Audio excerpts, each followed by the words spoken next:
Era el año 1874 y el invierno se había instalado en el valle como un gran sudario blanco, amortiguando cada sonido y suavizando cada borde. La nieve caía pesadamente sobre los tejados del pueblo montañoso de Ashhallow, dejando al mundo en silencio, salvo por el viento, que silbaba como un viejo doliente entre los pinos. Una cabaña solitaria se encontraba al borde de ese silencio, con la chimenea quieta y las ventanas cerradas con escarcha, como si la casa misma estuviera conteniendo la respiración. Dentro, Mirrorbon yacía en el áspero suelo de tablones, con las muñecas atadas por cadenas que se clavaban en la fina piel de sus brazos. Ella no había pedido tal castigo, no realmente, aunque algunos afirmarían que fue su propia decisión, su penitencia por pecados que solo existían en los chismes de los vecinos. El hambre y el dolor la habían convertido en algo más pequeño que la mujer que alguna vez fue.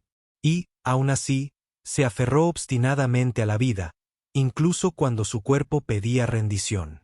Sus hijas, Clara y June, de solo 3 años, presionaron sus mejillas húmedas por las lágrimas contra sus manos flácidas. Eran demasiado jóvenes para comprender por qué su madre no podía levantarse, por qué tenía los labios agrietados y la respiración superficial. Solo sabían que ella se estaba desvaneciendo, y que si se hundía por completo en el silencio, el mundo se volvería demasiado vasto y cruel para que ellos pudieran sobrevivir solos. Esa mañana, con la desesperación atravesando el miedo, las muchachas se pusieron chales andrajosos y se deslizaron hacia la tormenta. Sus diminutas botas dejaron huellas frenéticas en la nieve mientras tropezaban cuesta abajo, agarrándose los dedos sin guantes, con los rostros agrietados y los ojos escociendo. Se dirigieron al corazón de Ashhallow hacia la oficina del sheriff, el único lugar donde las autoridades parecían estar presentes. El sheriff Gideon Tulber levantó la vista de su libro de contabilidad cuando la puerta se abrió de golpe y las chicas entraron rodando, pálidas como fantasmas, con lágrimas surcando su piel sonrosada. «Mamá se está muriendo», sollozó Clara, y sus palabras salieron en un torrente de pánico. «Tiene frío y está encadenada y no se despierta». El sheriff frunció el ceño y se rascó las cerdas de la barba. Había visto el declive de Meera durante los meses transcurridos desde la muerte de su marido, la había visto mendigar a los habitantes del pueblo, que la rechazaban con los labios apretados y palabras susurradas. También había oído rumores de que ella era inestable, de que buscaba compasión como si fuera moneda de cambio, de que se dejaba hundir en la miseria como si fuera su oficio. Su corazón no era cruel, pero se había endurecido por años de mantener el orden entre personas que valoraban su reputación más que la vida de sus vecinos. «No puedo irme corriendo cada vez que tu mamá se pone dramática», murmuró, aunque su voz se quebró al ver su desesperación. «Si es débil, es por sus propias malas decisiones. No puedo hacer mucho». Las chicas lloraron con más fuerza, sus llantos llenaron la pequeña oficina como un himno de dolor.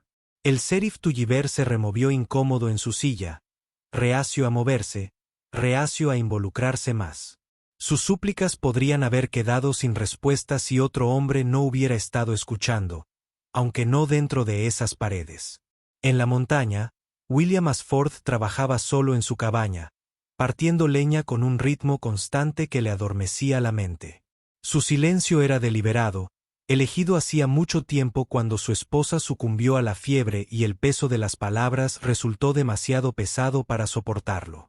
Se había retirado del pueblo y sus miradas indiscretas, de la posibilidad del amor o el juicio, construyendo su vida sobre la soledad y la rutina. Su dolor era su única compañía, y lo dejaba acompañarlo como un viejo amigo. Pero cuando los gemelos, desesperados y exhaustos, vagaban por el sendero nevado hacia su cabaña, se alejaron del sheriff, con sus gritos apagados. William no pudo ignorarlos. Eran demasiado pequeños, demasiado frágiles contra el viento. Sus voces, temblorosas de miedo, resquebrajaron el caparazón que había construido a su alrededor. «Nuestra mamá se está muriendo», dijo June con voz ahogada, tirando de una manga. «Tiene frío y no podemos despertarla». William los miró, apretando la mandíbula. Al principio no dijo nada. El silencio era su instinto, su escudo. Sin embargo, algo se agitó en su interior, el recuerdo de otro invierno, otra fiebre, otra cama donde la respiración se agitaba hasta detenerse para siempre. Tragó saliva con dificultad, mirando fijamente los ojos llorosos de los niños, y luego dejó el hacha. Sin decir palabra, se puso el abrigo y lo siguió. La cabaña de beneficencia lo recibió con un silencio demasiado profundo, demasiado definitivo. La puerta crujió al abrirla a la fuerza, y el frío interior lo golpeó como un puñetazo. La vio al instante. Espejo tendido en el suelo, sus muñecas atadas con crueles ataduras. La visión lo dejó sin aliento, pues parecía menos una mujer que una santa abandonada, caída de su altar. Abandonada a morir en la oscuridad. Se arrodilló, presionando sus dedos contra su garganta. Un pulso débil respondió. Un alivio agudo y doloroso lo atravesó. Con suavidad, la abrazó. Era como una pluma, con la cabeza colgando sobre su hombro, su aliento un susurro contra su cuello. Los gemelos se aferraron a su abrigo mientras se levantaba, llevándola a la nieve. La caminata de regreso a la montaña fue larga y brutal. Sus botas crujieron contra la tierra helada, su aliento empañaba el aire en ráfagas irregulares. Cada paso se sentía como un juramento, aunque no se atrevía a nombrarlo. Detrás de él, los gemelos caminaban con fe, sus pequeñas manos aferrándose entre sí en busca de valor. En su cabaña, William la recostó sobre su cama, las colchas ásperas pero cálidas. Encendió el fuego más fuerte, hirvió agua, preparó caldo con manos que temblaban a pesar de su fuerza. Rompió los grilletes de sus muñecas con el dorso de su hacha. El ruido del hierro al avanzar resonaba como una campana de liberación. Durante días la cuidó. Hablaba poco, solo lo necesario: beber, comer, descansar. Su silencio era firme, una forma de cuidado propia. Las gemelas se acurrucaban a su lado cada noche. Sus risas regresaban lentamente a medida que el calor se filtraba de nuevo en sus huesos. La noticia se corrió rápidamente, como siempre. Marta Bell, la costurera con una lengua más afilada que sus agujas, contó la historia en el mercantil. Esa bendición que las viudas sostienen con el hombre de la montaña ahora. Vergonzoso, digo. No es un salvador. Está desesperado. Igual que ella. Otros asintieron. Inquietos. Una mujer en la cabaña de un hombre sin votos pronunciados, sin bendición dada. Tal escándalo era suficiente. Combustible para reducir reputaciones a cenizas. El reverendo Silas Crowe tronó desde el púlpito. La dignidad debe protegerse menos disfrazada de caridad. Y aunque nunca la nombró, todos los oídos del pueblo sabían a quién se refería. Sin embargo, en la cabaña de William, Meera, la dignidad no fue despojada, sino que se recompuso lentamente. Él dejó comida a su lado, avivó el fuego sin decir palabra, le quitó la nieve del chal cuando dormitaba demasiado cerca de la puerta. Hacha pequeña, hacha sencilla, pero hablaban más fuerte que cualquier sermón.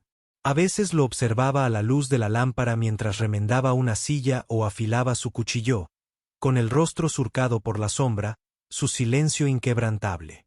Se preguntaba qué pena lo habitaba, qué voto de silencio había jurado, qué dolor lo separaba. En su debilidad, no preguntó, pero en su corazón anhelaba saber. Una noche, cuando sus fuerzas comenzaban a recuperarse, susurró: «¿Por qué me ayudaste?». William hizo una pausa, con las manos inmóviles sobre la madera que estaba tallando. La miró con los ojos ensombrecidos y no dijo nada. Sin embargo, en su mirada ella leyó la verdad, porque una vez nadie lo había ayudado, y él no permitiría que la historia se repitiera. Los gemelos se durmieron junto al fuego, su aliento suave, sus rizos húmedos de calor. Meera se incorporó por primera vez, con sus cadenas. Había desaparecido, su dignidad aún no había sido restaurada, pero ya no estaba destrozada. Sentía el peso de la gratitud, como una piedra, en el pecho. Afuera, La nieve se espesaba. En el pueblo, las lenguas hablaban con más fuerza que nunca. Y en el silencio de la cabaña, donde llovía el silencio, algo frágil pero inquebrantable había empezado a crecer. Algo que ninguno de los dos se atrevía a nombrar. Y Meera seguía sin poder librarse del miedo de que el mundo más allá de estos muros nunca los dejaría en paz. Los días se alargaban a medida que la tormenta amainaba, aunque el frío se aferraba obstinadamente al valle. La fuerza de Espejo regresaba poco a poco. Primero una respiración firme, luego la capacidad de mantenerse en pie sin desmayarse, y finalmente, moverse por la cabaña con pasos cautelosos. Clara y June seguían cada uno de sus movimientos, como si temieran que se desvaneciera si la soltaban. Cada día, William se levantaba antes del amanecer, cortando leña, atendiendo el fuego, cocinando comidas sencillas con la ruda destreza de un hombre que durante mucho tiempo había cocinado solo para sí mismo. El silencio que lo rodeaba no estaba vacío, sino estratificado, lleno de palabras no dichas, de dolor no curado, y una paciencia que desconcertaba a Meera. Cumplía con sus rutinas con silenciosa precisión, sin exigir jamás agradecimientos, sin exigir jamás nada en absoluto. Sin embargo, el peso de su presencia llenaba la cabaña como una calidez, una llama firme e inquebrantable. Cuando recobró fuerzas, Meera empezó a barrer el suelo, a remendar la ropa rota de sus hijas y a preparar pan con la flor que él le ofrecía.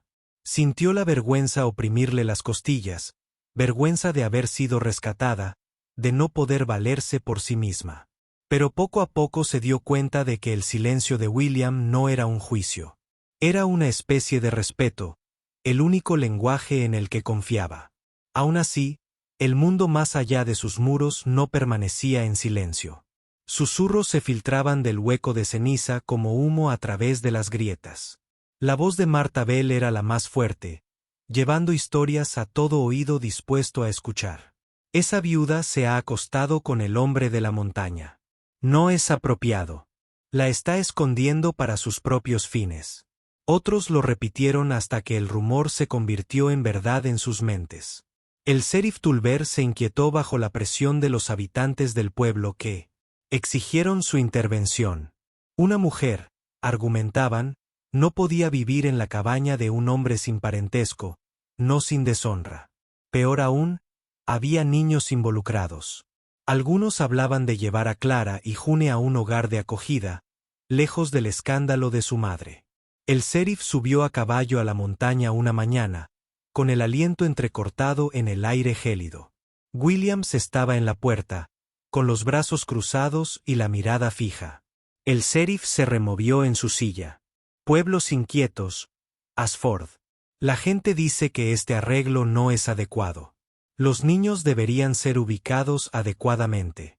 Meera salió de la cabaña antes de que William pudiera hablar. Su voz temblaba, pero su mirada era firme. «Estos son mis hijos», dijo. «No te los llevarás. Preferiría morir en esas cadenas de nuevo que perderlos». El sheriff la observó, inseguro. Volvió la mirada hacia William, esperando su intervención. Pero el silencio del hombre de la montaña era inamovible, su presencia como un muro. Al final, el sheriff tiró de las riendas y volvió a bajar, inquieto pero reacio a presionar más. «Día». Las manos de Meera temblaban al cerrar la puerta. William la observaba, con la mandíbula apretada. Durante un largo instante, la habitación se llenó solo con el crepitar del fuego. Entonces la hizo a un lado, extendió la mano y, sin decir palabra, la posó brevemente sobre su hombro. El gesto fue brusco, fugaz, pero tuvo más peso que cualquier promesa dicha en voz alta. Con el paso de las semanas, el vínculo entre ellos se profundizó no en declaraciones, sino en los intercambios más pequeños. William enseñando a los gemelos a apilar leña sin que se cayera. Mirror quitándose la nieve del abrigo al regresar de cazar. Su mano sujetando la de ella mientras llevaba un cubo de agua del arroyo. Cada momento, un hilo hasta que un silencioso tapiz de confianza comenzó a formarse. Pero los chismes del pueblo no cedieron. Los sermones de la iglesia se volvieron más agudos, el juicio más fuerte. El susurro se convirtió en un cántico. Meera-Bon vivía en pecado, arrastrando a sus hijos a la vergüenza. Cuando su vieja cabaña se incendió una noche, las llamas se elevaron hacia el cielo. Meera supo que no fue un accidente. Los habitantes del pueblo quizá no habían encendido la cerilla ellos mismos, pero sus palabras habían contenido suficiente veneno para hacer inevitable la destrucción. El fuego iluminó el valle, chispas que se reflejaban en las estrellas.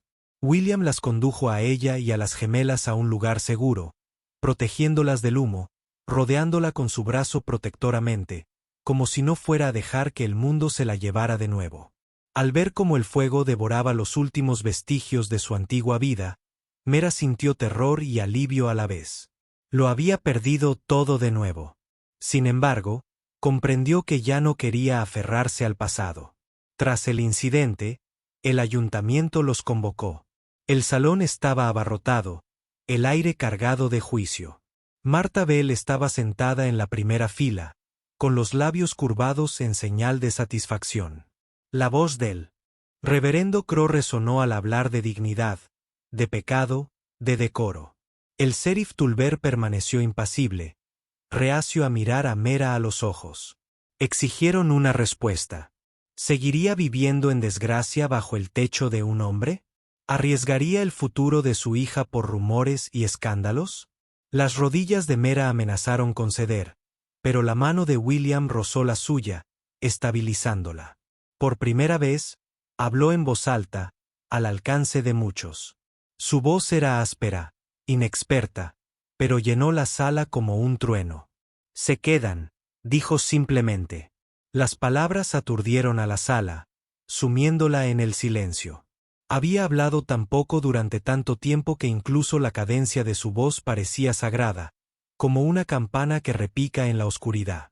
Su mirada recorrió a la multitud, retándolos a negar su afirmación. El reverendo vaciló. El consejo revolvió papeles y Martha Bell siseó como una tetera que se ha dejado demasiado tiempo en el fuego. Pero en ese momento, algo cambió. Por primera vez, William y Meera no eran simplemente objetos de lástima o escándalo. Eran desafiantes, una fuerza unida no por la vergüenza, sino por la supervivencia y algo aún más fuerte. El invierno empezó a ceder. La nieve se ablandó. Los arroyos aflojaron su gélido agarre, y los brotes verdes se atrevieron a abrirse paso a través de la tierra descongelada. En esa estación de cambio, William pidió. No hubo votos, pero sus acciones se convirtieron en votos en sí mismas. Construyó una segunda cama en la cabaña, hecha a mano, aunque durmió en el suelo hasta que ella estuvo lista. Les dio a Clara y June pequeños regalos. Un silbato tallado, una muñeca de madera, muestras de su afecto tácito. Meera, a su vez, conoció su dolor en fragmentos. Encontró una vieja fotografía guardada en un cajón, el rostro de una mujer sonriendo levemente contra el papel granulado. No hizo preguntas, solo la dejó con cuidado, respetando el silencio que él guardaba. Pero cuando lo sorprendió observando la risa de su hija, con la mirada suavizada de una manera que delataba todo su dolor enterrado, supo la historia sin necesidad de oírla. Fue en una colina que dominaba el valle donde todo cambió. William los había llevado allí, un lugar donde los pinos se inclinaban hacia el cielo y las montañas parecían interminables. Cargaba a Clara sobre sus hombros, mientras June agarraba la mano de Meera. El viento era fuerte, pero el sol brillaba, esparciendo diamantes sobre la nieve derretida. Allí, sin nadie que, solo presenciaba el cielo amplio y misericordioso. William se volvió hacia ella. No se arrodilló, no preparó palabras en las que no confiara. En cambio, tomó su mano y la sostuvo, la palma áspera contra la piel frágil, y en sus ojos ella leyó la promesa de que estaría a su lado contra los chismes, contra el fuego, contra el mismísimo invierno. Una semana después, el reverendo Crowe estaba en esa misma colina, con una voz más suave que nunca, mientras los unía en matrimonio con palabras que parecían casi humilladas por el momento. Los gemelos esparcieron agujas de pino a sus pies, sus risitas resonando en el aire como campanas. Marta Bell no estaba a la vista, e incluso el sheriff Tulber inclinó la cabeza, reconociendo la inevitabilidad de lo que había florecido. La cabaña ya no parecía la de William solo. Era un hogar ahora lleno de risas, calidez y una frágil pero creciente sensación de paz. Sin embargo, bajo la paz persistía el recuerdo de las cadenas, del fuego, del juicio. Les recordaba a diario que el amor no se daba libremente en este mundo. Se luchaba por él, esculpida en el silencio y el desprecio. En una noche en que las estrellas brillaban con fuerza y claridad sobre las montañas, Meera permaneció despierta escuchando la respiración constante de sus hijas, el crepitar del fuego y el tranquilo movimiento de William en la silla junto a la chimenea. Pensó en el viaje de las cadenas a la libertad, de la vergüenza a la dignidad, y sintió que la verdad se le calaba en los huesos. Que a veces la salvación no llegaba con truenos ni milagros, sino en los lentos y pacientes actos de gracia compartidos entre los quebrantados. Cerró los ojos, aferrándose a ese conocimiento, mientras afuera el viento susurraba como un alma vieja, trayendo el recuerdo de todo lo que había pasado. Y en lo profundo de ese silencio, comprendió que la historia no terminaba, sino que comenzaba. Que la verdadera prueba sería vivir con orgullo en un mundo que tal vez nunca dejaría de juzgar. Sin embargo, cuando volvió a abrir los ojos, vio a William observándola, con la mirada firme, y supo que no lo enfrentarían solos.